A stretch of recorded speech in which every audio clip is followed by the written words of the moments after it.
Kalau murid muji guru biasa, tapi guru muji murid itu luar biasa. Ketika dia gagal di dalam bersifat dengan sifat mulia, paling enggak bersifatlah dengan sifat insaf, tahu diri, sadar kalau saya kurang. Ahlan bikum di balik podcast. Seperti biasa kita masih ngobrol dari Kota Tarim dan kita masih ngebahas seputar inovasi, edukasi dan juga inspirasi. Dan kali ini kita akan membahas seputar relasi antara murid dan juga guru bersama Sayyidil Walid Al-Habib Jindan bin Naufal bin Salim bin Ahmad bin Husain bin Saleh bin Abdullah bin Jindan bin Abdullah bin Umar bin Abdullah bin Syekhan ibni Syekh Abi Bakar bin Salim. Barakallahu fikum. Masya Allah. Ini apa ziarah berapa tahun yang lalu, Pak? Terakhir ziarah ke Tarim? 7 tahun yang lalu lebih kurang. 7 tahun yang lalu untuk ziarah, tapi untuk hadir acara Sya'baniyah, ziarah Hud di bulan Sya'ban, kemudian nisfu Sya'ban di Tarim sini, ini tahun 2001 terakhir. Ya, ini tepatnya 20 tahun yang lalu. Bersamaan dengan kejadian 11 September, kan? Nah, itu kita ada di sini. Alhamdulillah. Ya udah, Pak, langsung aja ke pertanyaan-pertanyaannya. Fadhal. Pertanyaan pertama, apakah perbedaan antara guru muallim dan juga syekh murabbi? Syekh muallim atau syekh murabbi? Masya Allah. Kita belajar semuanya mesti pakai guru dalam segala hal. Wa amma di dalam ilmu terutama. Wa amma syekhul murabbi atau tahkim. Syuyukh itu ada syekhul ta'lim, syekhul tarbiyah, syekhul tahkim. Adapun syekhul ta'lim enggak apa-apa. Banyak pun juga baik. Syekhul tabarruk lil barakah juga banyak pun enggak jadi masalah.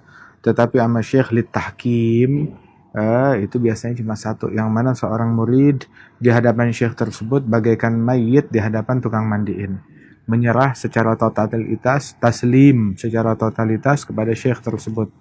Fa yaqul Al-Habib Ali bin Muhammad Al-Habsyi, man la sahib fi zamanih syekh arif makin marad hayatuh wa huwa ma'dud fil muflisin. Orang kalau enggak dekat di zamannya dia, enggak dekat, enggak menjalin hubungan dengan seorang syekh yang arif billah, yang makin tamakkan, memiliki sabat, kedudukan yang kokoh di dalam yakinnya, dalam imannya, dalam akhlaknya kepada Allah Subhanahu wa taala, dalam agama teligin, maka berlalu umur hidup sedangkan dia dalam keadaan bangkrut akal, bangkrut ilmu, bangkrut adab, bangkrut akhlak, bangkrut dari sifat-sifat yang mulia, bangkrut dari iman, bangkrut dari ihsan.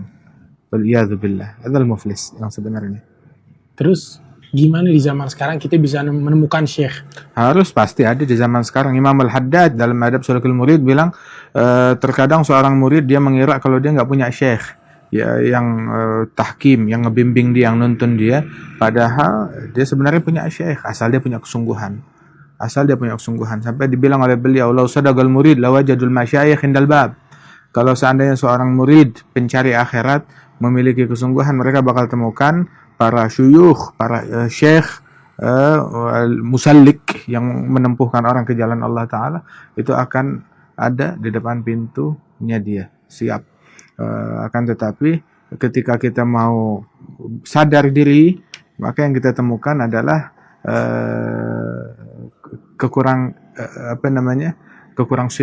kurang sidiknya kita, kurang kesungguhan kita di dalam menempuh jalan akhirat ini.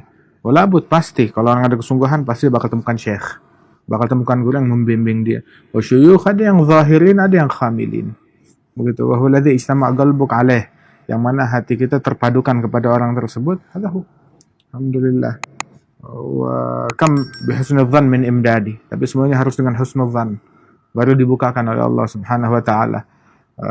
Tapi orang kalau nggak punya husnudzan, walaupun punya matanya seperti mata kelelawar, nggak bisa ngelihat cahaya. Terus kalau di zaman sekarang kan orang banyak yang ngelihat media sosial, ngelihat guru belajar ngambil ilmu dari media sosial. Apakah itu cukup dinamakan guru apa? Lah, orang guru mangkan syekhu kitabu faqatu aktsar min shawabih, yang berguru hanya kepada buku banyakkan salahnya daripada benarnya. Begitu juga man ta'allama bi ghairi syekh fa syekhuhu syaitan. Orang kalau belajar tanpa guru, maka gurunya adalah syaitan. Itu yang padahal pakai kitab. Maka syaitan yang jadi pembimbingnya dia. Lebih banyak salahnya daripada benarnya dia. Abu Bakar Al-Habib Bakar bin Ali Al-Masyhur bilang, "Man kana syekhu syarituh katsura khabituh." Orang kalau bergurunya kepada dulu kaset yang ada pitanya tuh, kaset. Itu kaset kadang suka kusut. Nah, orang kalau gurunya sama kaset, ilmunya kusut. Amalannya juga campur aduk, kusut. Lain halnya kalau kita ini syekh yang udah kita kenal, memang kita berguru kepada dia, begitu. Cuma di waktu-waktu tertentu kita nggak memungkinkan untuk hadir secara jasad, hingga kita menyaksikannya melalui media sosial orang yang memang kita sudah betul, kita sudah kenal, dan itu pun ketika ada iskal kita langsung kembali merujuk kepada sumbernya. Agak labas, nggak apa-apa yang seperti itu. Sebab sebagaimana ketika seseorang kesulitan untuk duduk jumpa kepada kaum arifin salihin, fakutubuhum hilatul faqid. Inda faqdihim fakutubuhum hilatul faqid. Maka kitab mereka, ucapan mereka itu adalah salah satu siasat untuk mensiasati ketiadaan mereka, ya dari kalamnya mereka, dari ucapannya mereka. Idza fatani gurbul ahibati wal liqa fa fi dzikrihim unsun li wahsyati khatiri. Kalau nggak bisa ketemu langsung, maka kenangan mereka, karir sam'i, dzikrahum wa hadithahum ta'amal ma'i bihayatihim ihsana. Ntar terjemahin tuh di bawahnya. Terus ketika kita sudah menemukan syekh mutamakin murabbi, apa yang harus kita lakukan? Pasrah, menyerah, tunduk, patuh, taat, bersimpuh di hadapan dia, seperti patuhnya dan menyerahnya seorang mayit, jenazah, di hadapan tukang mandiin, diarahin ke kanan, ngikut ke kanan, diarahin ke kiri, urut ke kiri, taat kepada perintahnya, nggak membantah. Apa yang dia larang, dia jauhin sejauh-jauhnya, memegang omongannya dengan kuat.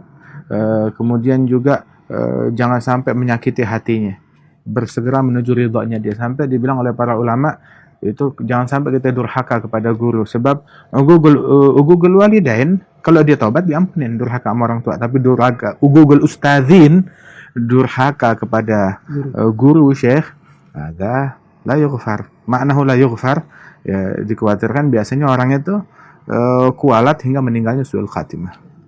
Waliyadzu billah min dzalik.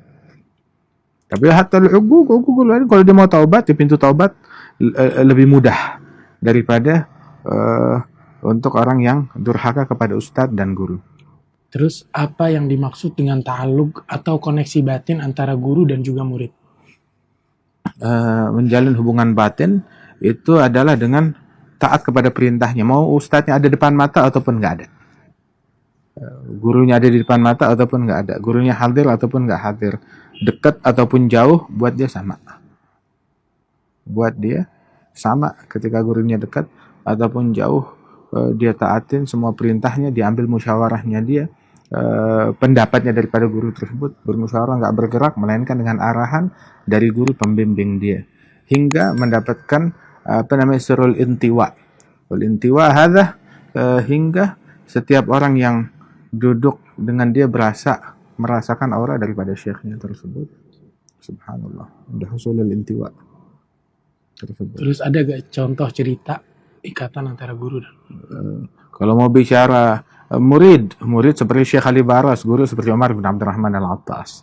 Mau bicara murid seperti Al-Hayy Umar bin Abdurrahman Al-Attas, guru seperti Sayyidina Husain bin Syekh Habib Bakar bin Salim.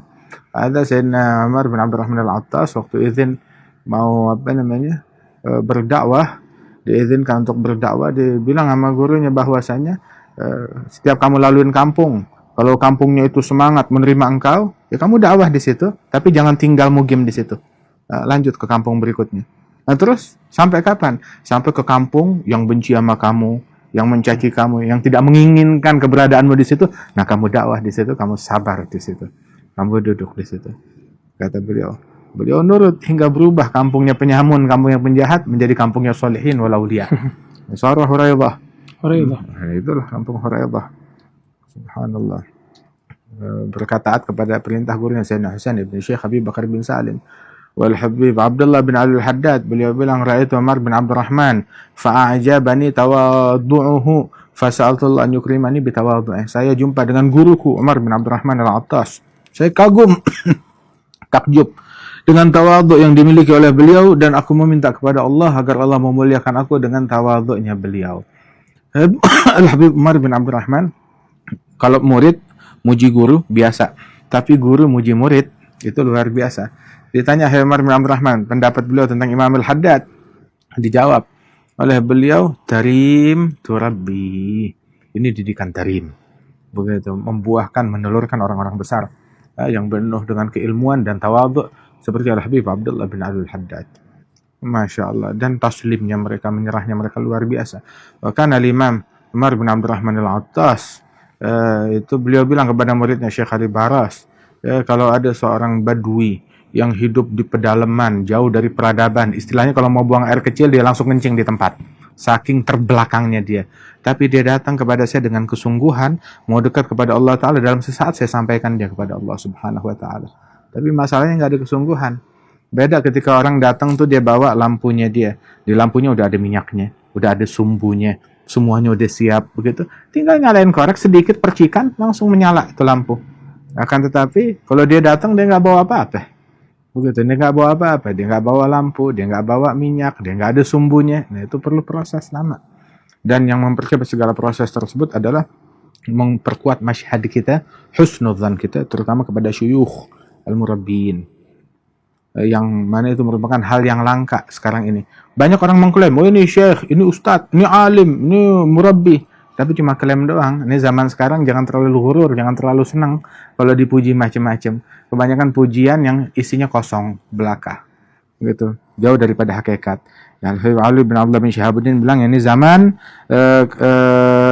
adalah zaman di mana manusia itu taraku kulla syai', meninggalkan semua kebaikan. Wadda'au kulla syai', dan mengklaim punya segalanya. Begitu, wafatahum kullu syai'.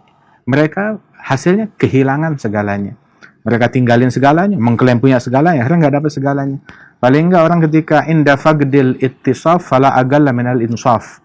Ketika dia gagal di dalam bersifat dengan sifat mulia, paling nggak bersifatlah dengan sifat insaf, tahu diri, sadar kalau saya kurang. Paling nggak begitu. Tapi kesadaran diri pun juga kagak. Ya udah. Jadinya seperti itu. Zamanul ghurur, zamanul zur, zamanul da'awi. Terus bagaimana caranya kita bisa sampai ke totalitas menyerahkan diri kepada guru? Kuncinya adalah husnudzan kepada guru kita. Begitu. Menyerah kepada apa yang diarahkan oleh guru kita. Dan ini adalah sesuatu hal yang langka di zaman sekarang ini. Wasallim li ahlillahi fi kulli mushkilin ladaika ladaihim wadhahan bil adillati. Menyerah kepada para ahlillah dalam segala hal yang menurut kita muskil, tetapi menurut mereka itu adalah jelas. Berikut dalil-dalilnya. Kuncinya adalah satu, tagiyatul mahabbah, cinta kepada mereka. Kemudian juga taat, patuh kepada apa yang mereka arahkan, apa yang mereka tunjuk. Kemudian juga menyerah dengan apa yang mereka arahkan gitu, menyerah tanpa kritik, baik kritik mulut ataupun kritik hati. Menganggap pendapat dia adalah pendapat daripada syekhnya, dia itu dia pegang kuat-kuat. Adahu, dan dia yakini bahwasanya itu merupakan pintu perantara antara dia dengan Nabi Muhammad sallallahu alaihi wasallam. Man la garab li ahli al-ghurub ma garab wal ghurub aduh baqa mimman tagarab adab. Orang kalau enggak mendekatkan diri kepada orang yang dekat kepada Allah Taala, maka dia enggak bakalan bisa dekat kepada Allah. Pun mau dekat kepada para wali-wali juga mesti adab. Man buka selamat adab. Mau selamat, adab jaga, adab jaga, adab jaga. Kalau dia nggak jaga adab, akhirnya bukan selamat, tapi kualat. Terus yang terakhir, kan murid itu wajib untuk memuliakan gurunya. Nah, apa bedanya di antara memuliakan guru dan juga fanatik sama guru sendiri? Oh, kita harus fanatik memuliakan guru kita. Bahwa kalau bukan yang terbaik, maka kita nggak bakalan berguru kepada dia. Kita berkeyakinan, percaya ini ada yang paling baik. Ini adalah yang paling mulia. Hingga kita berguru kepada dia. Bahkan dianjurkan bahwasanya an-ya'taqidal murid, bahwasanya dia tidak mengagungkan orang lain setelah Nabi Muhammad SAW melebihi daripada syuyukh, para guru-gurunya tersebut, sebagai penghubung kepada Rasulullah SAW. Tetapi ingat, walaupun mengagungkan, menghormati siapapun nggak jadi masalah, terutama ahlillah, para aulia wa salihin. Tapi merendahkan orang lain tidak dibenarkan. Oh ini hina, ini jelek, ini nggak bagus, ini di bawahnya, enggak. Kita nggak membanding-bandingkan. Kita menganggap, khalas guru kita udah paling mulia, udah paling kita taati, paling kita turuti. Yang lain, saya nggak sebut nama, begitu. Semuanya orang baik, semuanya orang mulia, begitu. Tapi saya condongnya kepada dia, pintunya saya melalui dia. Bukan berarti pintu yang lain itu adalah pintu yang nggak benar. Tidak. Yang tidak dibenarkan adalah merendahkan, menghinakan daripada guru-guru yang lain. Ya, itu orang kalau ada menghinakan. Sebab di antara asbab su'il khatimah itu adalah mengganggu para aulia, merendahkan mereka, menghinakan mereka. Man adza li waliyan faqad adzantuhu bil harb. Yang mengganggu satu waliku, aku umumkan peperangan dengan orang tersebut. Cinta kepada guru itu benar, tapi nggak bisa dijadikan alasan untuk merendahkan para guru-guru dan para ulama yang lain. Bukti kecintaan kita kepada guru kita adalah hormatnya kita kepada semua ulama, semua solihin, semua para wali-wali yang dekat maupun yang jauh, yang sezaman ataupun yang beda zaman. Sebab guru yang sejati mengajarkan kita untuk hormat, untuk cinta, untuk memuliakan orang-orang yang dimuliakan oleh Allah Subhanahu wa taala. Terus terakhir, apakah ada nasihat atau apa yang disebutkan? Selagi kita di sini, alhamdulillah, Allah Subhanahu wa taala selalu setiap zaman tidak pernah sunyi zaman ini dari orang-orang yang dimunculkan oleh Allah Subhanahu wa taala yang memegang bendera, panji benderanya Rasulullah. Panji khilafah dari Rasul sallallahu alaihi wasallam. Bukan khilafah yang warisan Firaun ya, kursi tahta. La, tapi khilafah ilmu, khilafah adab, khilafah kewalian, khilafah akhlak, khilafah khusyuk. Begitu. Selalu secara terang-terangan ada orang-orang yang semacam begini. Kalau kita kebingungan, cari. Allah Ta'ala sengaja tunjukkan itu semua untuk menjadi hujjah bagi kita sekalian, insya Allah hujjah yang menguntungkan kita, bukan memberatkan kita, hingga memudahkan orang untuk dekat, untuk kenal kepada mereka orang-orang yang dimuliakan oleh Allah Subhanahu wa taala. Maka ikuti, teladani dan hormati orang-orang tersebut. Sebab tidak ada orang yang mengakui keutamaan orang-orang yang mulia melainkan orang-orang yang dimuliakan oleh Allah taala. Dan enggak ada orang yang menghinakan orang-orang yang mulia melainkan orang yang dihinakan oleh Allah yang melakukan hal yang demikian. Hormati semua orang. Dibilang katanya zaman sekarang udah nggak ada wali. Kata siapa? Lakin ainul huffash la tarahum, mata kelelawar nggak bisa ngelihat mereka, nggak bisa ngelihat matahari. Tapi pakailah kacamata husnudzon, kelihatan wali-wali banyak. Kelihatan para solehin banyak. Dari orang-orang yang dimuliakan oleh Allah Subhanahu wa taala. Ya, insyaallah Allah taala berikan kita adab dan sopan santun yang sempurna terhadap mereka hingga kita nggak terharamkan dari keberkahan wali, dari keberkahan soleh, dari keberkahan alim, dari keberkahan arif, dan dijadikan kita sebagai orang-orang yang beradab dan mengikuti jejak para guru-guru, para syuyukh kita sampai kepada Nabi besar Muhammad sallallahu alaihi wasallam. Habib Ali bin Muhammad al-Habsyi itu Masya Allah, dia nggak jadi orang besar melainkan berkat gurunya beliau, Habib Abi Bakar bin Abdullah bin Talib al-Attas. Habib Bakar bin Abdullah bin Talib al-Attas nggak jadi orang besar melainkan berkat gurunya, Habib Hasan bin Saleh al-Bahr. Begitu, Habib Hasan bin Saleh al-Bahr juga berkat gurunya. Para wali-wali Allah Subhanahu wa taala, misalnya Habib Umar bin Segaf bin Muhammad bin Umar. Begitu, dan juga mereka berkat guru-gurunya mereka ini. Al-Habib Hasan, Al-Habib Hamid bin Umar. Al-Habib Hamid bin Umar juga berkat gurunya, Al-Habib Hasan, Al-Habib Abdullah bin Alul Haddad. Beliau juga berkat gurunya Umar bin Abdurrahman al-Attas. Berkat gurunya Husain bin Syekh Abu Bakar bin Salim. Enggak ada orang besar melainkan pasti terkoneksi dengan orang besar lainnya. Enggak ada orang wali, orang yang mulia melainkan terkoneksi dengan wali dan orang mulia lainnya. Nah, kita sekarang kecondongan kita kepada siapa? Paling cakep tuh ucapan Imam Syafi'i. Ucapan yang menunjukkan fanatisme beliau dan juga tawaduknya beliau. Beliau bilang, "Uhibbus shalihin lastu minhum." Saya cinta sama orang soleh. Siapapun orang soleh dimanapun saya cinta. Walaupun saya bukan orang soleh. Kalau Imam Syafi'i bukan orang soleh, bilang tuh kepada orang-orang zaman sekarang yang mengklaim, saya punya, saya bisa, saya berilmu, saya dapat dari sini, saya ini, saya itu. Syafi'i bilang, saya bukan orang soleh. Padahal nggak pernah tinggalin tahajud, nggak pernah ninggalin jamaah, nggak pernah ninggalin yang sunnah. Membagi malamnya 3 bagian, sepertiga buat ilmu, sepertiga buat tidur, sepertiga buat ibadat. Menghatamkan tuh kalau bulan Ramadan, siang 1 kali hatam Quran, malam 1 kali hatam Quran. Subhanallah. Di antara para syuyukh yang kerjaannya tuh seperti Abdullah bin Hasan bin Tahir 25.000 kali la ilaha illallah, 25.000 kali Allah Allah Allah zikir, 25.000 kali salawat, Quran 10 juz waktu duha, 10 juz waktu witir, tapi dia bilang ya Rabb ma ma'ana amal, saya nggak punya amal apa-apa. Kerjaan saya cuma dosa doang. Ya Rabbi bihim, insyaallah berkat mereka para syuyukh. Ya Allah Ta'ala anugerahkan kita menganugerahkan buat umat ini para syuyukh al-murabbiyin ahlu tarbiyah insyaallah. Kan al-Habib Umar Zahir